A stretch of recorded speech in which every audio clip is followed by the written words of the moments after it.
ನಮಸ್ಕಾರ ಪ್ರಿಯ ವೀಕ್ಷಕರೇ, ಸಾಹಿತ್ಯ ಸಂಭ್ರಮ ಯೂಟ್ಯೂಬ್ ಚಾನೆಲ್ ವತಿಯಿಂದ ಒಂದು ಸಂದರ್ಶನ ಕಾರ್ಯಕ್ರಮವನ್ನು ಹಮ್ಮಿಕೊಂಡಿದ್ದೇವೆ. ಇವತ್ತು ನಮ್ಮ ಜೊತೆ ಇದ್ದಾರೆ ಪ್ರೊಫೆಸರ್ SV ಪಟ್ಟಣಶೆಟ್ಟಿ ಸರ್. ಶರಣಾರ್ಥಿಗಳು. ಈ ಕಾರ್ಯಕ್ರಮದ ಉದ್ದೇಶವಿಷ್ಟೇ, ಎಲೆಮರೆಕಾಯಿ ಅಂತಿರುವ ತಮ್ಮ ಜೀವನಾನುಭವದಿಂದ ಸಾಕಷ್ಟು ಸಾಧನೆಗಳನ್ನು ಮಾಡಿ ನಾನು ಇನ್ನೂ ಏನೂ ಮಾಡಿಲ್ಲ, ಮಾಡಬೇಕಿತ್ತು ಎಂದುಕೊಂಡಿರುವ ಸಾಹಿತ್ಯ ಕ್ಷೇತ್ರದಲ್ಲಿರುವ ಹಿರಿಯ ಸಾಹಿತಿಯೊಂದಿಗೆ ಅವರ ಜೀವನಾನುಭವ, ಸಾಹಿತ್ಯಕ್ಕೆ ಅವರ ಕೊಡುಗೆ, ಯುವ ಸಾಹಿತಿ ಬರಹಗಾರರಿಗೆ ಅವರ ಮಾತುಗಳು ನವ ಚೈತನ್ಯ ಮೂಡಿಸಲಿ ಎಂಬ ಅಮೋಘವಾದ ಗುರಿ ಉದ್ದೇಶವನ್ನೊಳಗೊಂಡಿದೆ. ನಮ್ಮ ಹುಬ್ಬಳ್ಳಿಯಲ್ಲಿಯೇ ಇಂತಹ ಅನೇಕ ಸಾಧಕ ಹಿರಿಯ ಜೀವಿಗಳು ಇದ್ದಾರೆ. ಅವರ ಒಂದು ಮಾತುಕತೆ ನಮ್ಮೆಲ್ಲರ ಬಾಳಿಗೆ ಬೆಳಕಾಗಲಿ ಎನ್ನುವುದೇ ನನ್ನ ಬಯಕೆ. ಮತ್ತು ಆಂಗ್ಲ ಮಾಧ್ಯಮ ಶಾಲೆಗಳೇ ಹೆಚ್ಚುತ್ತಿರುವ ಇಂದಿನ ದಿನಗಳಲ್ಲಿ ನಮ್ಮ ಮಕ್ಕಳು ಕನ್ನಡ ಭಾಷೆಯನ್ನು ಮತ್ತು ಓದುವುದನ್ನು ಬರೆಯುವುದರಲ್ಲಿ ಹಿಂದೆ ಉಳಿದಿದ್ದಾರೆ. ನಮ್ಮ ಕಾಲದಲ್ಲಿ ನಾವು ಆಂಗ್ಲ ಭಾಷೆಯನ್ನು 35% ತೆಗೆದುಕೊಳ್ಳುವಲ್ಲೂ ಹರಸಾಹಸ ಪಡುತ್ತಿದ್ದೆವು. ಈಗ ನಮ್ಮ ಮಕ್ಕಳು ಕನ್ನಡ ಪಾಸಾಗಲು, ಓದಲು, ಬರೆಯಲು ಸಹ ಹರಸಾಹಸ ಪಡುತ್ತಿದ್ದಾರೆ. ಇವೆಲ್ಲ ಆಘಾತಕಾರಿ ಬೆಳವಣಿಗೆ. ನಮ್ಮ ಭಾಷೆ ಸಂಸ್ಕೃತಿಯನ್ನು ಉಳಿಸುವುದು ನಮ್ಮ ಆದ್ಯ ಕರ್ತವ್ಯ. ಅದಕ್ಕಾಗಿ ನಾನು ಇಂತಹ ವಿನೂತನ ಕಾರ್ಯಕ್ರಮಗಳನ್ನು ಮುಂದಿನ ದಿನಗಳಲ್ಲಿ ಪ್ರಾಮಾಣಿಕವಾಗಿ ನಿಮ್ಮೆದುರು ಪ್ರಸ್ತುತಪಡಿಸುತ್ತೇನೆ. ನನ್ನ ಉದ್ದೇಶ ಮತ್ತು ಕಾರ್ಯಕ್ರಮ ನಿಮಗಿಷ್ಟವಾದರೆ ಶೇರ್ ಮಾಡಿ, ಲೈಕ್ ಮಾಡಿ, ಸಬ್ಸ್ಕ್ರೈಬ್ ಮಾಡಿ ಎಂದು ಧನ್ಯತಾ ಮನೋಭಾವನೆಯಿಂದ ಕೇಳಿಕೊಳ್ಳುತ್ತೇನೆ. ಮುಂದಿನ ಜನಾಂಗಕ್ಕೆ ನಮ್ಮ ಸಂಸ್ಕೃತಿ ಮತ್ತು ಭಾಷೆ ಉಳಿಸೋಣ, ಕಲಿಸೋಣ, ಕನ್ನಡ ಮಾತನಾಡೋಣ. ಸರ್, ನಿಮ್ಮ ಊರು, ತಂದೆ ತಾಯಿ ಪರಿಚಯ ಹೇಳಿ ಸರ್. ನಮ್ಮ ಊರು ಹಾವೇರಿ ಜಿಲ್ಲೆ ಬ್ಯಾಡಗಿ ತಾಲೂಕು ಗುಂಡೇರಳ್ಳಿ ಗ್ರಾಮ. ನಮ್ಮ ತಂದೆ ವೀರಪ್ಪ ಪಟ್ಟಣಶೆಟ್ಟಿ, ತಾಯಿ ಪಾಪಮ್ಮ ವೀರಪ್ಪ ಪಟ್ಟಣಶೆಟ್ಟಿ. ನನ್ನ ಹೆಸರು ಶಿವಪ್ಪ ವೀರಪ್ಪ ಪಟ್ಟಣಶೆಟ್ಟಿ. ನಾನು ಗುಂಡೇರಳ್ಳಿ ಗ್ರಾಮದಲ್ಲಿಯೇ ವಿದ್ಯಾಭ್ಯಾಸ ಮಾಡಿಕೊಂಡು ಹೈಸ್ಕೂಲಲ್ಲಿ ಬ್ಯಾಡಗಿ, ಅಕ್ಕಿಯಾಲೂರಲ್ಲಿ ಮತ್ತು ಡಿಗ್ರಿ ಕಾಲೇಜಲ್ಲಿ ಹಾವೇರಿಯಲ್ಲಿ ವಿದ್ಯಾಭ್ಯಾಸ ಮಾಡಿಕೊಂಡು ಧಾರವಾಡದಲ್ಲಿ MA ಮಾಡಿಕೊಂಡು ಈಗ ಹರಿಹರ ಕಾಲೇಜಲ್ಲಿ ಪ್ರೊಫೆಸರ್ ಆಗಿ ಕೆಲಸ ಮಾಡ್ತಾ ಇದ್ದೆ. ಈಗ 25 ವರ್ಷದ ಹಿಂದೆ ನಿವೃತ್ತರಾಗಿದ್ದೇನೆ. ನಿಮಗೆ ಸಾಹಿತ್ಯದಲ್ಲಿ ಒಲವು ಹೇಗೆ ಶುರುವಾಯಿತು ಸರ್? ನಾನು ಕನ್ನಡ ಪ್ರಾಧ್ಯಾಪಕ. ಹರಿಹರ ಡಿಗ್ರಿ ಕಾಲೇಜಿನಲ್ಲಿ, ಪದವಿ ಕಾಲೇಜಿನಲ್ಲಿ ನಾನು ಕನ್ನಡ ಐಚ್ಛಿಕ ವಿಷಯವನ್ನೇ ವಿದ್ಯಾರ್ಥಿಗಳಿಗೆ ಬೋಧನೆ ಮಾಡ್ತಾ ಇದ್ದೆ. ಅದು ವಿಶೇಷವಾಗಿ ಪದವಿ ವಿದ್ಯಾರ್ಥಿಗಳಿಗೆ ಮಾತ್ರ ನಾನು ಹೆಚ್ಚಾಗಿ ಅಭ್ಯಾಸ ಮಾಡ್ತಾ ಇದ್ದೆ. ವಿದ್ಯಾರ್ಥಿಗಳಿಗೆ ಅಲ್ಲಿ ಹಳೆಗನ್ನಡ ಮತ್ತು ನಡುಗನ್ನಡ, ಹೊಸಗನ್ನಡ ಅಭ್ಯಾಸವನ್ನು ಮಾಡುತ್ತಾ ಸಾಹಿತ್ಯದಲ್ಲಿ ವಿಶೇಷವಾದ ಆಸಕ್ತಿ ಇಟ್ಟುಕೊಂಡು ವಿದ್ಯಾರ್ಥಿಗಳಿಗೆ ತಿಳಿಸೋದ್ರ ಮೂಲಕವಾಗಿ ನನಗೆ ಸಾಹಿತ್ಯದ ಮೂಲಕವಾಗಿಯೇ ನನ್ನ ಜೀವನ ಅತ್ಯಂತ ಪವಿತ್ರವಾಗುವುದೆಂಬ ನಂಬಿಕೆಯಿಂದ ಅಷ್ಟೇ ಅಲ್ಲ, ನನ್ನ ಮೂಲಕವಾಗಿ ವಿದ್ಯಾರ್ಥಿಗಳಿಗೆ ಕನ್ನಡ ನಾಡು, ನುಡಿ, ಸಾಹಿತ್ಯದ ಬಗ್ಗೆ ವಿಶೇಷವಾದ ಒಂದು ಉಪಯುಕ್ತ ಸಂದೇಶಗಳನ್ನು ಕೊಡ್ತಾ ಬಂದಿದ್ದೇನೆ. ಹೀಗಾಗಿ ನನಗೆ ಸಾಹಿತ್ಯದ ಬಗ್ಗೆ ವಿಶೇಷವಾದ ಆಸಕ್ತಿ ಇದೆ. ಸಾಹಿತ್ಯದ ಬಗ್ಗೆ ವಿಶೇಷ ಆಸಕ್ತಿ ಇರಲಿಕ್ಕೆ ಕಾರಣ ಇಷ್ಟೇ, ಸಾಹಿತ್ಯದ ಮೂಲಕವಾಗಿ ಮನುಷ್ಯ ತನ್ನ ಭಾವನೆಗಳನ್ನು, ವಿಚಾರಗಳನ್ನು ಅರಳಿಸಿಕೊಳ್ಳುತ್ತಲೇ ಹೋಗುತ್ತಾನೆ. ಅಷ್ಟೇ ಅಲ್ಲ, ಅವನ ಜೀವನವೂ ಸಹಿತ ನೈತಿಕ ಮಟ್ಟದಲ್ಲಿ ಅತ್ಯಂತ ಸುಂದರವಾಗಿ ಬಾಳಲಿಕ್ಕೆ ಸಾಧ್ಯವಾಗ್ತಾ ಇದೆ. ಈ ಉದ್ದೇಶಕ್ಕಾಗಿ ನಾನು ಸಾಹಿತ್ಯದ ವಿದ್ಯಾರ್ಥಿಯಾಗಿ, ಸಾಹಿತ್ಯದ ಪ್ರಾಧ್ಯಾಪಕನಾಗಿ ಕೆಲಸ ಮಾಡ್ತಾ ಬಂದೆ. ನಿಮ್ಮ ಬರವಣಿಗೆಗೆ ಮೊದಲು ಸ್ಫೂರ್ತಿಯಾದವರು ಯಾರು ಅಂತ ಹೇಳ್ತೀರಾ ಸರ್? ನನಗೆ ಮುಖ್ಯವಾಗಿ ನಮ್ಮ ಗುರುಗಳಾದಂತಹ ಡಾಕ್ಟರ್ MM ಕಲಬುರ್ಗಿಯವರು, ಏನಪ್ಪ ನೀ ಬರೀ ಪಾಠ ಮಾಡ್ತೀಯಾ, ಏನಾದರೂ ಬರೀತೀಯಾ ಅಂತ ಕೇಳಿದರು. ಆವಾಗ ನನಗೆ ಎಚ್ಚರ ಆಯಿತು. ಅವರ ಒಂದು ಆಶಯದ ಮೂಲಕವಾಗಿ, ಅವರ ಒಂದು ಮಾತಿನ ಮೂಲಕವಾಗಿ ನಾನು ಸಾಹಿತ್ಯ ಕೃತಿಗಳನ್ನು ರಚನೆ ಮಾಡುವಂಥ ಉದ್ದೇಶವನ್ನು ಇಟ್ಕೊಂಡು ಈಗಾಗಲೇ 10 ಕೃತಿಗಳನ್ನು ರಚನೆ ಮಾಡಿದ್ದೇನೆ. ಅದು ವಿಶೇಷವಾಗಿ ನಾನು ಬಸವ ಕೇಂದ್ರದ ಅಧ್ಯಕ್ಷನಾಗಿರುವುದರಿಂದಾಗಿ ಬಸವ ಫಿಲಾಸಫಿ ಬಗ್ಗೆ, ಬಸವಾದಿ ಶರಣರ ವಿಷಯವಾಗಿ ಹೆಚ್ಚು ಅಭ್ಯಾಸ ಮಾಡಿಕೊಂಡು ಅದರ ಮೂಲಕವಾಗಿಯೇ ಸುಮಾರು 1000 ವಚನ ರಚನೆ ಮಾಡಿದ್ದೇನೆ. ಅದರ ಜೊತೆಗೆ ಆಧುನಿಕ ಕಾವ್ಯಗಳನ್ನು ರಚನೆ ಮಾಡಿದ್ದೇನೆ. ಅದರ ಜೊತೆಗೆ ಮೊನ್ನೆ ಇತ್ತಿತ್ತಲಾಗಿ 83ನೇ ವಯಸ್ಸಲ್ಲಿ 3 ಪುಸ್ತಕಗಳನ್ನು ಬಿಡುಗಡೆ ಮಾಡಿದ್ದೇನೆ. ಒಟ್ಟು 10-11 ಪುಸ್ತಕಗಳನ್ನು ರಚನೆ ಮಾಡಿದ್ದೇನೆ ನಾನು. ಇದರ ಮೂಲಕವಾಗಿ, ಸಾಹಿತ್ಯದ ಮೂಲಕವಾಗಿ ನಾನು ನನ್ನನ್ನು ಅರಿವನ್ನು ಕಲಿತಿದ್ದೇನೆ. ಅಷ್ಟೇ ಅಲ್ಲ, ಬದುಕಿನ ಜಂಜಾಟಗಳನ್ನ ಮರೆಯುವುದನ್ನು ಕಲಿತಿದ್ದೇನೆ. ಇಂಥ ಸಾಹಿತ್ಯ ನನಗೂ ಸಮಾಜಕ್ಕೂ ಉಪಯೋಗವಾಗುವ ಉದ್ದೇಶಕ್ಕಾಗಿ ಈ ಕೃತಿಗಳನ್ನು ರಚನೆ ಮಾಡಿದ್ದೇನೆ. ಕೇಳಿದ್ರಲ್ಲ ವೀಕ್ಷಕರೇ, ಯಾವಾಗಲೂ ಪ್ರತಿಯೊಬ್ಬರಿಗೂ ಒಂದೊಂದು ಕ್ಷೇತ್ರವನ್ನ ಆಯ್ಕೆ ಮಾಡಿಕೊಂಡು ಒಂದೊಂದು ವೃತ್ತಿಯಲ್ಲಿ ಅವರು ಭಾಗಿಯಾಗಿರ್ತಾರೆ. ಆದರೆ ವೃತ್ತಿ ಜೊತೆಗೆ ಪ್ರವೃತ್ತಿನೂ ಸಹ ಇದ್ರೆ ನಾವು ಎಂತಹ ಕಷ್ಟಗಳಿಂದ ಬಂದ್ರೂ ಎದುರಿಸಿ ನಿಲ್ತೇವೆ ಅನ್ನೋ ಛಲ ಹುಟ್ಟುತ್ತೆ. ಮತ್ತು ಸಾಹಿತ್ಯದ ಓದಿನಿಂದ ಜೀವನವನ್ನು ಹೇಗೆ ಬದುಕಬೇಕು, ಹೇಗಿರಬೇಕು ಅಂತ ನಾವು ತಿಳ್ಕೊಬಹುದು. ಸರ್, ನಿಮ್ಮ ಪ್ರಕಾರ ಜೀವನ ಅಂದರೆ ಏನು ಸರ್? ನಾನು ಬಸವ ಫಿಲಾಸಫಿ ಬಗ್ಗೆ ವಿಶೇಷ ಆಸಕ್ತಿ ಇರುವಂಥ ಮನುಷ್ಯ. ಸಾಂಸ್ಕೃತಿಕ ನಾಯಕ ವಿಶ್ವಗುರು ಬಸವಣ್ಣನವರ ವಚನ ಸಂದೇಶವನ್ನ ನಮ್ಮ ಜೀವನದಲ್ಲಿ ಪಾಲನೆ ಮಾಡಲಿಕ್ಕೆ ನಾನು ಬಯಸುವಂಥ ವ್ಯಕ್ತಿ ನಾನು. ಅದಕ್ಕಾಗಿ ಬಸವಕೇಂದ್ರ ಮೂಲಕವಾಗಿ ಬಸವಾದಿ ಶರಣರ ಸಾವಿರಾರು ವಚನಗಳನ್ನು ಜನರಿಗೆ ಉಪಯೋಗವಾಗುವ ರೀತಿಯಲ್ಲಿ ಹೇಳಲಿಕ್ಕೆ ಬಯಸ್ತಾ ಇದ್ದೇನೆ. ವಿಶ್ವದಲ್ಲಿ ವಿಶಿಷ್ಟವಾದ ಸಾಹಿತ್ಯ ಪ್ರಕಾರ ವಚನ ಸಾಹಿತ್ಯ. ಆ ವಚನ ಸಾಹಿತ್ಯದ ಮೂಲಕವಾಗಿ ಆ ವಚನ ಸಾಹಿತ್ಯದಲ್ಲಿ ವಿಶೇಷವಾದ ಒಂದು ಗುರಿ ಏನಪ್ಪ ಅಂದ್ರೆ, ಸಾರ್ವಕಾಲಿಕವಾಗಿ ಸರ್ವರಿಗೂ ಅನ್ವಯವಾಗುವ ಜೀವನ ಸಂವಿಧಾನವನ್ನ ವಾಸ್ತವಿಕ ನೆಲೆಗಟ್ಟಿನ ಮೇಲೆ ಬಸವಾದಿ ಶರಣರ ವಚನಗಳು ಇವೆ. ಬೇರೆ ಬೇರೆ ಸಾಹಿತ್ಯವೂ ಇಲ್ಲವೆಂದಲ್ಲ, ಆದರೆ ಅಲ್ಲಿ ಭಾವನಾತ್ಮಕವಾದ ಸಂದೇಶಗಳು ಕೊಡುವಂತಹ ವಿಚಾರ ಬಾಳದಾವು. ವಚನಗಳಲ್ಲಿ ವಾಸ್ತವಿಕ ಪ್ರಜ್ಞೆಯೊಂದಿಗೆ, ವೈಚಾರಿಕ ಪ್ರಜ್ಞೆಯೊಂದಿಗೆ, ಭಾವ ಸಂಯಮದೊಂದಿಗೆ ಸಹಜವಾಗಿ ನೈತಿಕ ಮೌಲ್ಯವನ್ನು ಕೊಡುವಂತಹ ಸಾಹಿತ್ಯ ಅದಾಗಿರುವುದರಿಂದ ವಿಶ್ವದಲ್ಲಿ ವಿಶಿಷ್ಟ ಸಾಹಿತ್ಯ ಪ್ರಕಾರವಾಗಿ ವಚನ ಸಾಹಿತ್ಯವಿದೆ. ಅದರ ಬಗ್ಗೆ ಆಸಕ್ತಿ ನನಗೆ ವಿಶೇಷವಾಗಿದೆ. ನಿಮ್ಮ ಮೇಲೆ ಪ್ರಭಾವ ಬೀರಿದ ಇಬ್ಬರು ಕವಿಗಳ ಹೆಸರನ್ನ ಹೇಳ್ಬೋದಾ ಸರ್? ನನಗೆ ಭಾವನಾತ್ಮಕ ಕಾವ್ಯ ರಚನೆ ಮಾಡುವುದಕ್ಕಿಂತಲೂ ವೈಚಾರಿಕ ಪ್ರಜ್ಞೆಯ ಕಾವ್ಯ ರಚನೆ ಮಾಡುವಂತಹದ್ದು ಬಹಳ ಇಷ್ಟ. ಹೀಗಾಗಿ ಕುವೆಂಪು ಅವರ ಜಲಗಾರ ನಾಟಕ, ರಕ್ತಾಕ್ಷಿ, ರಸೋವೇಸಾಕೃತಗಳು, ಮಲೆಗಳಲ್ಲಿ ಮದುಮಗಳು, ಇಂಥ ಈ ಕುವೆಂಪು ಅವರ ಪ್ರಭಾವ ನನ್ನ ಮೇಲೆ ವಿಶೇಷವಾಗಿದೆ. ಏಕೆಂದರೆ DVG ಅವರ ಸಾಹಿತ್ಯವೂ ಸಹಿತ ಇದೆ, ವಿಷಯ ಇಲ್ಲವೆಂದಲ್ಲ. ಬೇಂದ್ರೆಯವರು ಪ್ರಭಾವ ಮಾಡಿದ್ದಾರೆ, ಇಲ್ಲವೆಂದಲ್ಲ. ಆದರೆ ಬೇಂದ್ರೆಯವರ ಸಾಹಿತ್ಯದಲ್ಲಿ ವೈದಿಕ ಸಂಸ್ಕೃತಿಯ ಭಾವನಾತ್ಮಕ ವಿಚಾರಗಳು ಹೆಚ್ಚಾಗಿ ಬರ್ತಾ ಇದ್ದಾವು. ಕುವೆಂಪು ಸಾಹಿತ್ಯದಲ್ಲಿ ವೈಚಾರಿಕ ಪ್ರಜ್ಞೆಯ ಮತ್ತು ವಾಸ್ತವಿಕ ಈ ಭೂಮಿಯ ಮೇಲೆ ಮಧ್ಯದಲ್ಲಿ ಬದುಕುವ ಕಲೆಯನ್ನ ಕುವೆಂಪು ಸಾಹಿತ್ಯದಲ್ಲಿ ಕಾಣ್ತಾ ಇದ್ದೇವೆ. ಹೀಗಾಗಿ ಕುವೆಂಪು ಸಾಹಿತ್ಯ ನಮ್ಮ ಮೇಲೆ ವಿಶೇಷವಾಗಿ ಪ್ರಭಾವ ಬೀರಿದೆ. ಅದು ಕುವೆಂಪು ಮತ್ತು ಬೇಂದ್ರೆಯವರ ಸಾಹಿತ್ಯವನ್ನ ಓದ್ಕೊಂಡು ಅವರು ಅದರಲ್ಲಿರೋ ವ್ಯತ್ಯಾಸವನ್ನ ತಿಳ್ಕೊಂಡು ಸರ್ ತಮ್ಮ ಮೇಲೆ ಮನಸ್ಸಿನ ಮೇಲೆ ಪ್ರಭಾವ ಬೀರಿದ್ದನ್ನ ನಮ್ಮ ಜೊತೆ ಹಂಚ್ಕೊಂಡ್ರು. ಇಂದಿನ ಪ್ರಸ್ತುತ ಸಂದರ್ಭದಲ್ಲಿ ಪ್ರಶಸ್ತಿಗಳ ಬಗ್ಗೆ ನಿಮ್ಮ ಅಭಿಪ್ರಾಯ ಸರ್? ಇಂದಿನ ಪ್ರಶಸ್ತಿಯ ಬಗ್ಗೆ ನಾನು ಸ್ವಲ್ಪ ವಿಡಂಬನಾತ್ಮಕವಾಗಿ ಹೇಳಲಿಕ್ಕೆ ಬಯಸ್ತಾ ಇದ್ದೇನೆ.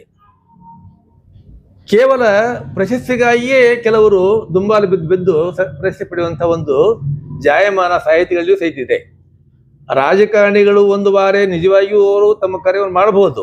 ಆ ಸಾಹಿತಿಗಳು ಸಹಿತ ರಾಜಕಾರಣಿಗಳಿಂತಲೂ ಮೇಲಾಗಿಬಿಟ್ಟಿದ್ದಾರೆ. ಅವರು ಆ ಪ್ರಭಾವ ವಲಯವನ್ನು ಬೆಳೆಸಿಕೊಳ್ಳುವ ಸಲುವಾಗಿ ಸುಮ್ಮನೆ ವಿನಾಕಾರಣವಾಗಿ ತಮ್ಮ ಸ್ವಾಭಿಮಾನವನ್ನು ಮರೆತು ಸಾಹಿತ್ಯ ಪ್ರಶಸ್ತಿಗಾಗಿಯೇ ದುಂಬಾಲು ಬೀಳುವಂತಹ ಪ್ರವೃತ್ತಿ ಜನರಲ್ಲಿ ಬಂದು ಹೋಗ್ತಾ ಇದೆ.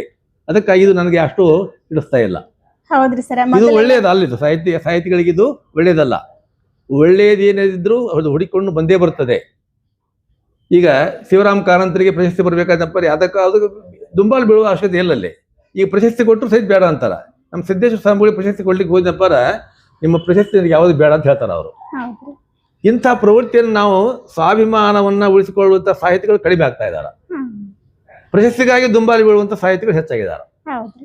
ಅಂತರಂಗ ಮತ್ತು ಬಹಿರಂಗವನ್ನ ಪರಿಶುದ್ಧವಾಗಿಟ್ಟುಕೊಂಡು ತಮ್ಮ ಪ್ರಾಮಾಣಿಕತೆಯನ್ನು ತೋರಿಸ್ಬೇಕೇ ವಿನಃ ಪ್ರಶಸ್ತಿಗಾಗಿ ನಾವು ಕಾರ್ಯ ಮಾಡಬಹುದು. ನಮ್ಮ ಕಾರ್ಯವನ್ನು ನಾವು ಮಾಡುತ್ತಾ ಸುಮ್ಮನೆ ಹೋಗಬೇಕು. ಅದನ್ನ ಸಹಜವಾಗಿ ಒಂದು ಹೂ ಅರಳ್ತಾ ಇದೆ, ಅರಳಿದಾಗ ಅದರ ವಾಸನೆ ಬೀರುತ್ತದೆ ಇಲ್ಲೋ ಅನ್ನೋದು ಜನರು ನೋಡಿ ನೋಡ್ತಾರೆ. ಅದನ್ನ ನಾವು ನನ್ನ ಹೂ ಅರಳಿದ್ದೇನೆ, ನಾನು ವಾಸನೆ ಬೀರುತ್ತಾ ಇದೆ ಅಂತ ಹೇಳುವಂತಹದ್ದು ಅವಶ್ಯಕತೆ ಇಲ್ಲ. ಪ್ರಶಸ್ತಿಗಾಗಿ ನಾವು ನಮ್ಮ ಸ್ವಾಭಿಮಾನವನ್ನ ಮಾರಿಕೊಳ್ಳಬಾರದು.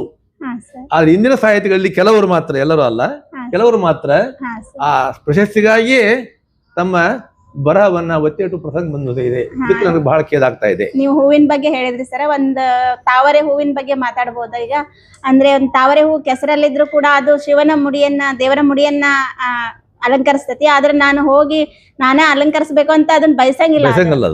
ಆ ರೀತಿ ನೀವು ಹೌದು. ನಿಮ್ಮ ಪ್ರಕಾರ ಸಾಧನೆ ಅಂದ್ರೆ ಸರ್? ಬದುಕಿನಲ್ಲಿ ನಮ್ಮ ವೃತ್ತಿಯ ಜೊತೆಗೆ ನಮ್ಮ ಪ್ರವೃತ್ತಿಯನ್ನ ಸಮ್ಮಿಳಿಸಿಕೊಂಡು ನಮ್ಮ ವ್ಯಕ್ತಿ ಕಲ್ಯಾಣವನ್ನು ಸಾಧಿಸಬೇಕು, ಸಾಮಾಜಿಕ ಕಲ್ಯಾಣವನ್ನು ಬಯಸಬೇಕು. ಒಂದು ವಚನಕಾರರಲ್ಲಿ ಒಂದು ಮಾತು ಬರ್ತಾ ಇದೆ, ಸತಿಪತಿಗಳು ಒಂದಾದ ಭಕ್ತಿ ಹಿತ ಒಪ್ಪದು ಶಿವಾಂಗಿ ಅನ್ನುವಂತ ಒಂದು ಮಾತು ಬರ್ತಾ ಇದೆ. ಅದರ ಜೊತೆಗೆ ನಾನು ಅದಕ್ಕೆ ಇನ್ನೊಂದು ಸೇರಿಸ್ತಾ ಇದ್ದೇನೆ, ನಡೆ ನುಡಿ ಒಂದಾಗಿ ಬದುಕುವ ವ್ಯಕ್ತಿಯ ಹಿತ ಸಮಾಜಕ್ಕೂ ಹಿತವಾಗ್ತಾ ಇದೆ.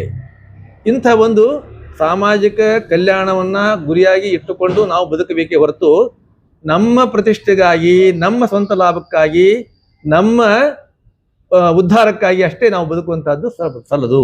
ಅದಕ್ಕೆ ಬಸವಣ್ಣವರು ದಾಸೋಹ ಪ್ರವೃತ್ತಿಯನ್ನ ಇಟ್ಕೊಂಡು ಬದುಕ್ರಪ್ಪ ಅಂತ ಹೇಳ್ತಾರೆ. ಅವರು ನಾನು ಊಟ ಮಾಡಬೇಕು, ಊಟ ಮಾಡೋದ್ರ ಜೊತೆಗೆ 4 ಜನ ಅವರಿಗೆ ಸಹಾಯ ಮಾಡುವಂಥ ಪ್ರವೃತ್ತಿ ನಮ್ಮಲ್ಲಿ ಬರಬೇಕು. ಇದು ನನ್ನ ಜೀವನದ ಸಿದ್ಧಿ, ಸಾಧನೆ. ಅದರ ಮೂಲಕವಾಗಿ ನಾವು ಈ ಕೆಲಸವನ್ನ ಮಾಡ್ತಾ ಇದ್ದೀನಿ. ಯಾವುದೇ ಮನುಷ್ಯ ಆಗ್ಲಿ ಒಂದು ಆದರ್ಶ ತತ್ವಗಳ ಇದ್ರೇನೆ ಬದುಕು. ಆದರ್ಶವಿಲ್ಲದ ಬದುಕು ಬದುಕಲ್ಲ. ಸಾಧನೆಯ ಬದುಕು ಆಗಬೇಕದು, ಸಾಧನೆಯ ಬದುಕು ಆಗಬೇಕು, ಆದರ್ಶವೂ ಬೇಕು, ಸಾಧನೆಯೂ ಬೇಕು. ನಾನು ಮೊದಲು ಪ್ರಾಥಮಿಕ ಶಾಲೆ ಶಿಕ್ಷಕರಾಗಿದ್ದೆ. 10 ವರ್ಷ ಪ್ರಾಥಮಿಕ ಶಾಲೆ ಶಿಕ್ಷಕನಾಗಿದ್ದುಕೊಂಡು BA ಎಕ್ಸ್ಟರ್ನಲ್ BA ಮಾಡಿಕೊಂಡೆ. ಅನಂತರ MA ರೆಗ್ಯುಲರ್ ಮಾಡಿಕೊಂಡು ಪ್ರಾಥಮಿಕ ಶಾಲೆ ಶಿಕ್ಷಕರ ವೃತ್ತಿಗೆ ರಾಜೀನಾಮೆ ನೀಡಿತ್ತು. ಕನ್ನಡ ಪ್ರಾಧ್ಯಾಪಕನಾಗಿ MA ಪಾಸ್ ಆದಮೇಲೆ ಹರಿಹರ ಕಾಲೇಜಲ್ಲಿ ಪ್ರಾಧ್ಯಾಪಕನಾಗಿ ಕೆಲಸ ಮಾಡಿದೆ. ಆ ಪ್ರಾಧ್ಯಾಪಕನಾಗಿ ಕೆಲಸ ಮಾಡಿದಂಥ ತೃಪ್ತಿ ನಿಜವಾಗಿಯೂ ನನಗೆ ಅದು ನನ್ನ ಜೀವನದಲ್ಲಿ ಸಾಧನೆ ಅಂತ ನಾನು ತಿಳ್ಕೊಂಡಿದ್ದೇನೆ. ನಮ್ಮೊಳಗಿರೋ ಪ್ರತಿಭೆ ಇಷ್ಟೇ ಅಂತ ಅನ್ಕೊಂಡು ಸುಮ್ಮನೆ ಇರಬಾರ್ದು, ಇನ್ನೂ ಒಂದಿಷ್ಟು ಹೆಚ್ಚು ಸಾಧನೆ ಮಾಡೋದಕ್ಕೆ ನಾವು ಪ್ರಯತ್ನ ಪಡ್ಬೇಕು. ಯಾವಾಗಲೂ ಮನುಷ್ಯ ಪ್ರಯತ್ನಶೀಲ ಆಗ್ಬೇಕು ಯಾವಾಗಲೂ. ಹೌದು ಸರ್. ಬದುಕು ಕಲಿಸಿದ ಯಾವ್ದಾದ್ರು ಒಂದು ಒಳ್ಳೆ ಪಾಠ ಸರ್ ನಿಮ್ಗೆ ನೆನಪಿರುವಂತದ್ದು?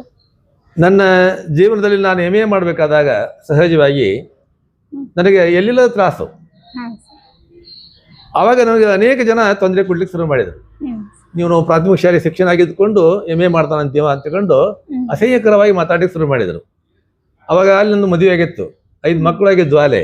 ಆದ್ರೆ ಇಂಥ ಸಂದರ್ಭದಲ್ಲಿ ನಾನು ನನ್ನ ಛಲವನ್ನ, ನನ್ನ ಸಾಧನೆಯನ್ನು ಮಾಡೇ ತೀರಬೇಕೆನ್ನುವಂಥ ಒಂದು ಸಂದರ್ಭದಲ್ಲಿ ಬಂದಾಗ ನಾನು ಧಾರವಾಡದ ಮೃತ್ಯುಂಜಯ ಮಠಕ್ಕೆ ಹೋದೆ. ಧಾರವಾಡ ಮೃತ್ಯುಂಜಯ ಮಠಕ್ಕೆ ಹೋದಾಗ ಸಹಜವಾಗಿ ಆ ಗುರುಗಳನ್ನ ಕಂಡಾಗ ನನಗೆ ಅವರ ದರ್ಶನದ ಮೂಲಕವಾಗಿ ಸಹಜವಾಗಿ ನನ್ನ ಸಾಧನೆಗೆ ಗುರುಗಳ ಆಶೀರ್ವಾದ ಬೇಕು ಅಂತ ತಿಳ್ಕೊಂಡು ಅವರ ಆಶೀರ್ವಾದದ ಮೂಲಕವಾಗಿ ನಾನು MAದಲ್ಲಿ ಪಾಸ್ ಮಾಡಿಕೊಂಡು ಪ್ರಾಧ್ಯಾಪಕನಾದೆ. ಇದು ನನ್ನ ಜೀವನದ ಒಂದು ತಿರುವಾಗಿದೆ, ಮುಖ್ಯವಾಗಿ ಬರುವಂತಹದ್ದು. ಕನ್ನಡ ಸಾಹಿತ್ಯಕ್ಕೆ ನೀವು ಕೊಟ್ಟ ಕೊಡುಗೆ ಏನು? ನನ್ನ ಕನ್ನಡ ಸಾಹಿತ್ಯದಲ್ಲಿ ನನಗೆ ತಿಳಿದ ಮಟ್ಟಿಗೆ ನನಗೆ ಹಳೆಗನ್ನಡ ಸಾಹಿತ್ಯದ ಬಗ್ಗೆ ವಿಶೇಷವಾದ ಅಭಿರುಚಿ. ಅದರ ಜೊತೆಗೆ KC ರಾಜನ ಶಬ್ದಮಣಿ ದರ್ಪಣ ನಾನು 20 ವರ್ಷ ಕಲಿಸಿದ್ದೇನೆ ಮಕ್ಕಳಿಗೆ. KC ರಾಜನ ಶಬ್ದಮಣಿ ದರ್ಪಣ ಅಲ್ಲಿ ಇರುವಂತಹ ಆ KC ರಾಜನ ಶಬ್ದಮಣಿ ದರ್ಪಣದಲ್ಲಿ ಒಂದು ಶ್ಲೋಕ ಹೇಳ್ಬಿಟ್ಟು ಸಾಕು ನಮಗೆ. ಅನುಕೂಲ ಪವನಿನಂ ನಾಭಿಮೂಲದೋಳ್ಕ ಹಳೆಯ ಪಾಂಗನವಳು ಶಬ್ದದ್ರವ್ಯಂ ಜನಿಸುಗಂ ಶ್ವೇತಂಬದರ ಕಾರ್ಯಂ ಶಬ್ದಂ. ಈ ಹಳೆಗನ್ನಡದಲ್ಲಿರುವಂತಹ ರಿದಮ್ ಧ್ವನಿ ಹೊಸಗನ್ನಡ ಭಾಷೆಯಲ್ಲಿ ಇಲ್ಲ. ಆದರೆ ಹಳೆಗನ್ನಡ ಭಾಷೆಯನ್ನು ಅರ್ಥ ಮಾಡಿಕೊಳ್ಳುವಂಥ ಸಾಮರ್ಥ್ಯವನ್ನು ನಾವು ಪಡ್ಕೊಳ್ಳೋದು ಮೊದಲ. ಈ ಪಂಪನ ಕಾವ್ಯವನ್ನು ತೆಗೆದುಕೊಳ್ರಿ, ರತ್ನದ ಕಾವ್ಯವನ್ನು ತೆಗೆದುಕೊಳ್ರಿ, ಅದು ಸಹಜವಾಗಿ ಹಳೆಗನ್ನಡದಲ್ಲಿ ಇರುವಂತಹ ಒಂದು ಧ್ವನಿ ಹೊಸಗನ್ನಡದಿಗೆ ಬರುವಂತಹದ್ದು ಕಡಿಮೆ ಆಗ್ತಾ ಇದೆ. ಆದ್ರೆ ಸಾಹಿತ್ಯದಲ್ಲಿ ಹಳೆಗನ್ನಡ ಸಾಹಿತ್ಯ ಇದ್ದಪ್ಪಾರ ಒಂದು ಅಲ್ಲಿ ದೋಷ ಏನಪ್ಪಾ ಅಂದ್ರೆ ಪಂಪ, ರನ್ನ, ಜನ್ನ, ಪೊನ್ನ ಇಂಥ ಸಾಹಿತ್ಯಗಳೆಲ್ಲರೂ ಕೇವಲ ಪಾಂಡಿತ್ಯಪೂರ್ಣವಾಗಿ ಕವಿಗಳು ಬರೆದ ಹೊರತು ಜನಸಾಮಾನ್ಯರನ್ನ ದೂರ ಇಟ್ಟರು. ಜನಸಾಮಾನ್ಯರಿಗೆ ಅತ್ಯಂತ ಸಮರ್ಪಕವಾಗಿ ಬರೆದಂತಹ ಸಾಹಿತ್ಯ ಯಾವ್ದಾದ್ರು ಇದ್ದಪ್ಪಾರ ಅದು ವಚನ ಸಾಹಿತ್ಯ. 12ನೇ ಶತಮಾನ ಬರುವವರೆಗೂ ಸಾಹಿತ್ಯ ಜನರಿಂದ ದೂರ ಹೋಯಿತು. ಕೇವಲ ಪಂಡಿತ ಪಾಮರಿಗೆ ಅಷ್ಟೇ ಮೀಸಲಾಗಿತ್ತು ಅದು. ಯಾವಾಗ ಜನಪದ ಸಾಹಿತ್ಯ ಜೊತೆಗೆ ಕನ್ನಡ ಭಾಷೆಯಲ್ಲಿ ದೇವರಿಗೆ ಕನ್ನಡ ಭಾಷೆ ಕಲಿಸಿದಂಥ ವಚನಕಾರರು ಅತ್ಯಂತ ಸುಲಭವಾಗಿ ಜಗದಗಲ ಮುಗಿಲಗಲ ಮಿಗಿಯಗಲ ನಿಮ್ಮಗಲ ಪಾತಾಳದಿಂದ ತತ್ತ ನಿಮ್ಮ ಶ್ರೀ ಚರಣವಯ್ಯ ಎನ್ನುವಂಥ ವಚನ, ತಂದೆ ನೀನು, ತಾಯಿ ನೀನು, ಬಂಧು ನೀನು, ಬಳಗ ನೀನು, ಏನಿಗೆ ನೀನು ಅಲ್ಲದೆ ಮತ್ತಾರು ಇಲ್ಲವಯ್ಯ. ಇಂಥ ಇಳೆ ನಿಮ್ಮ ದಾನ, ಬೆಳೆ ನಿಮ್ಮ ದಾನ, ಸುಳಿದು ಸೂಸುವ ಗಾಳಿ ನಿಮ್ಮ ದಾನ, ಎಲ್ಲ ಜನರಿಗೂ ಸಹಿತ ಮುಗ್ಧ ಮಕ್ಕಳು ಸಹ ಅರ್ಥ ಮಾಡಿಕೊಳ್ಳುವಂಥ ಸಾಹಿತ್ಯವನ್ನು ರಚನೆ ಮಾಡಿದ್ದು 12ನೇ ಶತಮಾನದಲ್ಲಿ. ನಿಜವಾಗಿಯೂ ಕನ್ನಡ ಭಾಷೆಯನ್ನು ಉಳಿಸಿ ಬೆಳೆಸಿದವರು ವಚನಕಾರರು. ಅಂತ ಸಾಹಿತ್ಯ ವಿಶ್ವದಲ್ಲಿಯೇ ಪ್ರಥಮ ಇದೆ. ಬೇರೆ ಸಾಹಿತ್ಯ ಇದಾವು ಇಲ್ಲವನ್ನಲ್ಲ. ಇಲ್ಲಿ ಪ್ರತಿಯೊಬ್ಬ ಮನುಷ್ಯನು ಸಾರ್ವಕಾಲಿಕವಾಗಿ ಸರ್ವರಿಗೂ ಅನ್ವಯ ಆಗುವಂತ ಬದುಕಿನ ಸಂವಿಧಾನವನ್ನು ಕಲಿಸುವಂತ ಸಾಹಿತ್ಯ ಏನಾದರೂ ಇದ್ನಪ್ಪಾರ ಅದು ವಚನ ಸಾಹಿತ್ಯ. ಬೇರೆ ಸಾಹಿತ್ಯದಲ್ಲಿಯೂ ಅತ್ಯಂತ ಪ್ರೌಢವಾದ ಸಾಹಿತ್ಯಗಳು ಉಂಟು. ಈಗ ಶೇಕ್ಸ್ಪಿಯರ್ ನಾಟಕವೇ ಆಗಲಿ, ಪಂಪನ ಕಾವ್ಯ ಆಗಲಿ, ರನ್ನದ ಕಾವ್ಯ ಆಗಲಿ, ಕುವೆಂಪು ಕಾದಂಬರಿಗಳಾಗಲಿ ಒಳ್ಳೆಯದಾವು, ಇಲ್ಲವಂದಲ್ಲ. ಅಲ್ಲಿ ಭಾವನೆಗಳನ್ನ, ವಿಚಾರಗಳನ್ನ ನಮ್ಮನ್ನ ಉದ್ದೀಪನಗೊಳಿಸ್ತಾ ಇದಾವು, ಸಂತೋಷಗೊಳಿಸ್ತಾ ಇದಾವು, ಆನಂದಗೊಳಿಸ್ತಾ ಇದಾವು. ಬದುಕಿನ ಸಂವಿಧಾನವನ್ನ ಕಲಿಸಬೇಕಾವು ವಾಸ್ತವಿಕ ನೆಲಗಟ್ಟೆಯ ಮೇಲೆ ಎಂದಪ್ಪಾರ ವಚನ ಸಾಹಿತ್ಯವನ್ನು ಅಭ್ಯಾಸ ಮಾಡಬೇಕು. ಕನ್ನಡ ಸಾಹಿತ್ಯದ ಅಭಿವೃದ್ಧಿಗೋಸ್ಕರ ನೀವೇನಾದ್ರೂ ಕನಸು ಕಂಡಿದ್ರೆ ನಮ್ಮ ಹತ್ರ ಹಂಚ್ಕೋಬಹುದು ಸರ್. ಕನ್ನಡ ಸಾಹಿತ್ಯದಲ್ಲಿ ಅಭಿವೃದ್ಧಿಗಾಗಿ, ಕನ್ನಡ ಭಾಷೆಯ ಅಭಿವೃದ್ಧಿಗಾಗಿ ಇಂದು ಸರ್ಕಾರದ ನಿಯಮದ ಪ್ರಕಾರವಾಗಿ ಸರ್ಕಾರ ನಿಜವಾಗಿಯೂ ತನ್ನ ಆಡಳಿತದಲ್ಲಿ ಇಂಗ್ಲಿಷ್ ಮಾಧ್ಯಮ ಶಾಲೆಗಳನ್ನು ತೆಗೀಲಿಕ್ಕೆ ಅನುಮತಿ ಕೊಟ್ಟದ್ದು ನಿಜವಾಗಿಯೂ ನಮ್ಮ ಕನ್ನಡಿಗರಿಗೆ ಮಾಡಿದಂಥ ಒಂದು ಅನ್ಯಾಯ. ಇಂಗ್ಲಿಷ್ ಮಾಧ್ಯಮದಲ್ಲಿ ಓದುವಂಥ ಮಕ್ಕಳು ಇಂಗ್ಲೀಷೂ ಬರೋದಿಲ್ಲ ಸರಿಯಾಗಿ, ಕನ್ನಡವೂ ಬರೋದಿಲ್ಲ. ಅಷ್ಟೇ ಅಲ್ಲ, ಯಾವುದೇ ಒಬ್ಬ ವಿದ್ಯಾರ್ಥಿ ತನ್ನ ಭಾವನೆಗಳನ್ನು, ತನ್ನ ವಿಚಾರಗಳನ್ನು ಹಂಚಿಕೊಳ್ಬೇಕಾಗಿದ್ದಪ್ಪರ ಮಾತೃಭಾಷೆಯೇ ಯೋಗ್ಯ. ಮಾತೃಭಾಷೆಯ ಮೂಲಕವಾಗಿ ಕಲಿದಾಗ ನಾವು ಮಾತ್ರ ನಮ್ಮ ಬದುಕಿನ ಪರಿಣಿತಿಯನ್ನು ಪ್ರಾಪ್ತಿ ಮಾಡಲಿಕ್ಕೂ ಸಾಧ್ಯವಾಗ್ತಾ ಇದೆ. ಇಂಗ್ಲಿಷ್ ಮಾಧ್ಯಮದ ಮೂಲಕವಾಗಿ ಕಲಿಯುವುದರ ಮೂಲಕವಾಗಿ ಸಹಜವಾಗಿ ನಮ್ಮ ವಿದ್ಯಾರ್ಥಿಗಳ ಭಾವನೆಗಳು, ವಿಚಾರಗಳು, ಅರಳಲಿಕ್ಕೆ ಸಾಧ್ಯವೇ ಇಲ್ಲ. ಇಂಗ್ಲಿಷ್ ಮಾಧ್ಯಮದಿಂದ ವಿದ್ಯಾರ್ಥಿಗಳ ಭಾವನೆಗಳು, ವಿಚಾರಗಳು ಕಮರಿ ಹೋಗುತ್ತವೆ. ಮಾತೃಭಾಷೆಯ ಮೂಲಕವಾಗಿ ಭಾವನೆಗಳು, ವಿಚಾರಗಳು ಅರಳುತ್ತಾ ಹೋಗುತ್ತವೆ. ಈ ವಿಶ್ವದ ನಿಮಗೆ, ನಮಗ, ಯಾರಿಗೇ ಆಗಲಕ್ಕ ಪ್ರತಿಯೊಬ್ಬರು ಮೊದಲು ಕನ್ನಡ ಶಾಲೆಯಲ್ಲಿ ಕನಿಷ್ಠ 7ನೇ ವರ್ಗದವರೆಗೂ ಕನ್ನಡ ಮಾತೃಭಾಷೆ ಇದ್ದಪ್ಪ ಬಹಳ ಒಳ್ಳೆಯದು. ಸರ್ಕಾರ ಈ ಬಗ್ಗೆ ಗಮನ ಕೊಡಬೇಕು ಅಂತ ತಿಳ್ಕೊಂಡು ನಾನು ಅನೇಕ ಬಾರಿ ಪತ್ರಿಕೆ ಮೂಲಕವಾಗಿ ಲೇಖನ ಬರೆದು ಸಹಿತ ಯಾವುದೂ ಬರಲಿಲ್ಲ. ಆದರೆ ಇವತ್ತೇನಾಗಿದೆಪ್ಪ ಅಂದ್ರೆ ಜನಸಾಮಾನ್ಯರೂ ಸಹಿತ ತಮ್ಮ ಮಕ್ಕಳನ್ನು ಕಾನ್ವೆಂಟ್ ಸ್ಕೂಲಿಗೆ ಕಳಿಸಲಿಕ್ಕೆ ಮನಸ್ಸು ಮಾಡ್ತಾರೆ. ಇದಕ್ಕೆ ನಾವು ಏನು ಮಾಡಲಿಕ್ಕೆ ಆಗದ ಸ್ಥಿತಿ ಬಂದಿದೆ. ಅದಕ್ಕೆ ನಾನು ಒಂದು ಚುಟುಕ ಬರೆದಿದ್ದೆ. ಕನ್ನಡ ಭಾಷೆ ನಮ್ಮ ಮನೆಯ ಊಟ, ಕನ್ನಡ ಭಾಷೆ ನಮ್ಮ ಮನೆಯ ಊಟ, ಇಂಗ್ಲಿಷ್ ಭಾಷೆ ಖಾನಾವಳಿಯ ಊಟ. ಅಂದ್ರೆ ಇಂಥ ಮನೋಭಾವನೆಯನ್ನ ಇಟ್ಕೊಂಡಾಗ ಇವತ್ತು ಸರ್ಕಾರ ಏನ್ ಮಾಡೋದಪ್ಪ, ದಿವಸ ಕನ್ನಡ ಜಾತ್ರೆ ಮಾಡ್ತಾರ, ಕನ್ನಡ ಶಾಲೆ ಮುಚ್ಕೊಂತ ಹೊಂಟಿದಾವ. ಇದೊಂದು ನಿಜವಾಗಿ ದುಃಖಕರವಾದ ವಿಷಯ. ಬರೀ ಮಾತನಾಡ್ಲಿಕ್ಕೆ ಅಷ್ಟೇ ಆಗಿದ್ದಾರೆ. ಕನ್ನಡ ಸಾಹಿತ್ಯ ಸಮ್ಮೇಳನ ಮಾಡೋದು, ಸಾಹಿತ್ಯ ಸಮ್ಮೇಳನ ಜಾತ್ರೆ ಮಾಡ್ತಾರ, ಆದ್ರೆ ಶಾಲೆಗಳು ಮುಚ್ಚಾಕತ್ತಿದಾವು.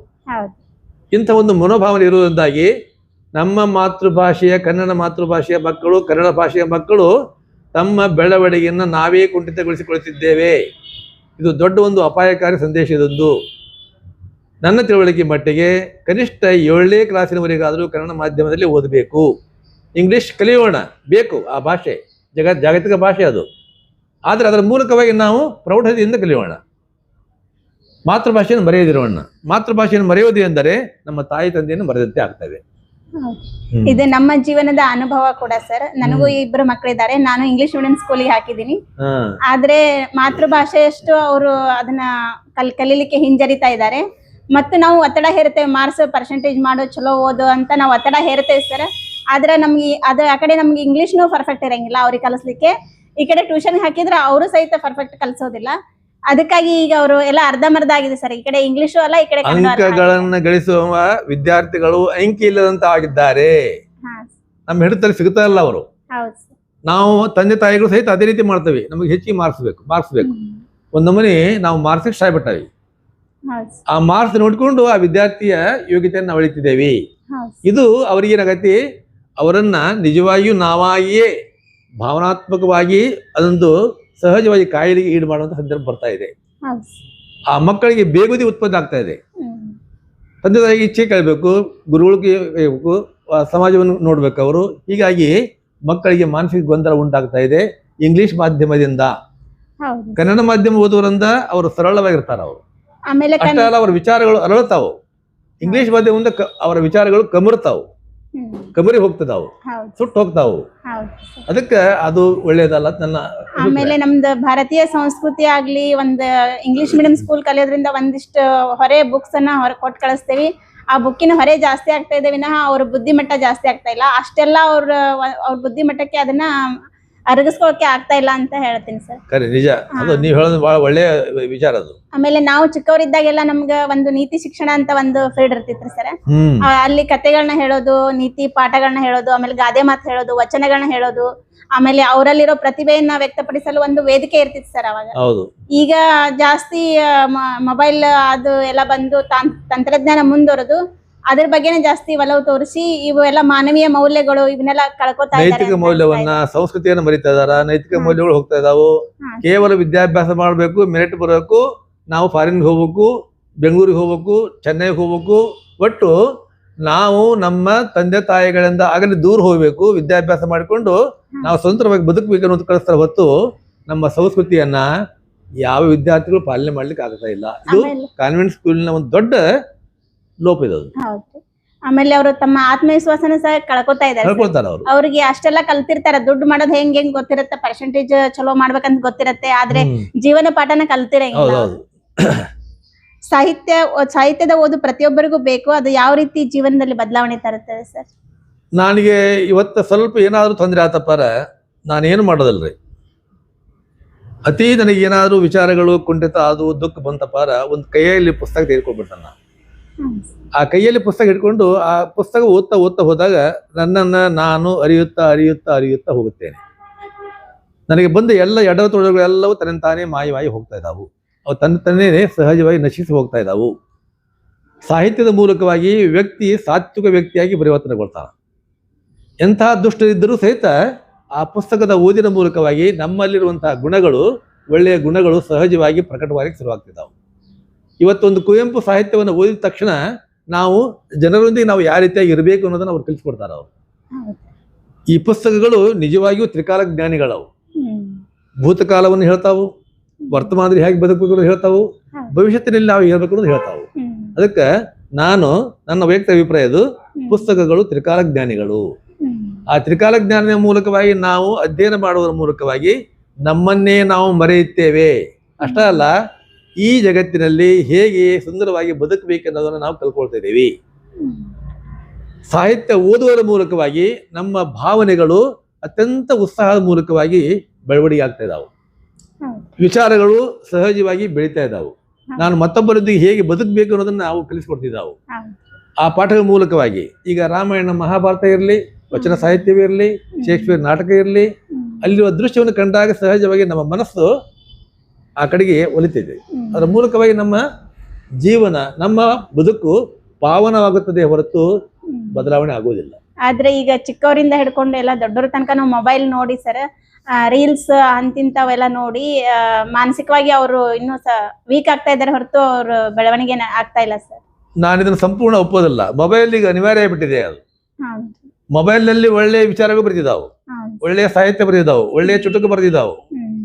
ಆ ಮೊಬೈಲ್ ನ ಮೂಲಕವಾಗಿ ವಿದ್ಯಾರ್ಥಿಗಳಿಗೆ ಒಳ್ಳೆಯ ಜ್ಞಾನ ಪ್ರಾಪ್ತಿ ಆಗ್ತಾ ಇದೆ. ಇವತ್ತು ಅಷ್ಟೇ ಅಲ್ಲ, ಆನ್ಲೈನ್ ಪಾಠ ಮಾಡ್ತಾರೆ ಇವತ್ತು ಮೊಬೈಲ್ ನಲ್ಲಿ. ಕಾಲೇಜ್ ಹೋಗಂಗಲ್ಲ, ಅವರು ಆನ್ಲೈನ್ ನಲ್ಲಿ ಪಾಠ ಮಾಡ್ತಾರ. ಮೊಬೈಲ್ ಉಪಯೋಗ ಮಾಡ್ಕೋಬೇಕು, ಆದ್ರೆ ಆ ಮೊಬೈಲಿನ ಸದುಪಯೋಗ ಆಗ್ಬೇಕು ಅಷ್ಟೇ. ಅದು ಆ ಮೊಬೈಲ್ ಮೂಲಕವಾಗಿ ನಾವು ಬೇಕಾದ್ದನ್ನು ನಾವು ಕಲ್ಕೋಬೋದಿಲ್ಲ ಅಂತಲ್ಲ, ಒಳ್ಳೇದು ಕಲಿಬಹುದು, ಕೆಟ್ಟದ್ದು ಕಲಿಬಹುದು, ಆದ್ರೆ ಅದಕ್ಕೆ ಅಡಿಕ್ಟ್ ಆಗಬಾರ್ದು. ಅದಕ್ಕೆ ತೀರಾ ಅದನ್ನ ನಾವು ನನ್ನ ಮಕ್ಕಳು ಇಟ್ಕೋಬಾರ್ದು. ತೀರ ಅದನ್ನ ಆ ಮೊಬೈಲ್ ಬೇಕು ನಮಗೆ. ನಾನು ಈ ಸಂಪೂರ್ಣ ಈ ಮಾತನ್ನು ಒಪ್ಪೋದಿಲ್ಲ ನಾನು. ಯಾಕಂದ್ರೆ ಮೊಬೈಲ್ ಇಲ್ಲದ ಜಗತ್ತು ಇವತ್ತಿಲ್ಲ. ಇಲ್ಲ, ಇವತ್ತು ಅಂಗೈಯಲ್ಲಿ ನಮ್ಮ ಜಗತ್ತಿದೆ ಇವತ್ತು. ಹೌದ್ರೆ ಆ ಮೊಬೈಲ್ ಮೂಲಕ ಜ್ಞಾನ ಪಡ್ಕೊಳ್ಳಿಕ್ಕೆ ಸಾಕ್ತಾ ಇದೆ. ಇವತ್ತೊಂದು ಗೂಗಲ್ ತೆಗೀರಿ, ಆ ಗೂಗಲ್ ನಮ್ಗೆ ಇವತ್ತೇನಪ್ಪ ಕುವೆಂಪು ಬಗ್ಗೆ ಮಾಹಿತಿ ಬೇಕು, ಎಲ್ಲ ತಕ್ಷಣ ಬರುತ್ತೆ. ಅದು ಬೇಂದ್ರೆ ಬಗ್ಗೆ ಬೇಕು ಬರೋದೈತಿ, ಐನ್ಸ್ಟೀನ್ ಬಗ್ಗೆ ಬೇಕು, ಟ್ರಂಪ್ ಬಗ್ಗೆ ಬೇಕು, ಮೋದಿ ಬಗ್ಗೆ ಬೇಕು. ಅಂದ್ರೆ ಇದೇ ಅರೆ ಕ್ಷಣದಲ್ಲಿಯೇ ನಮಗೆಲ್ಲ ಮಾಹಿತಿ ದೊರೆಯುವಂತಹ ಒಂದು ಶಕ್ತಿ ಆ ಮೊಬೈಲ್ ನಲ್ಲಿ ಇದೆ. ಆದ್ರೆ ಅದಕ್ಕೆ ನೀವು ಚಟವಾಗಿ ಅಧೀನವಾಗಿ ಅಂಟ್ಕೊಳ್ಬಾರದು.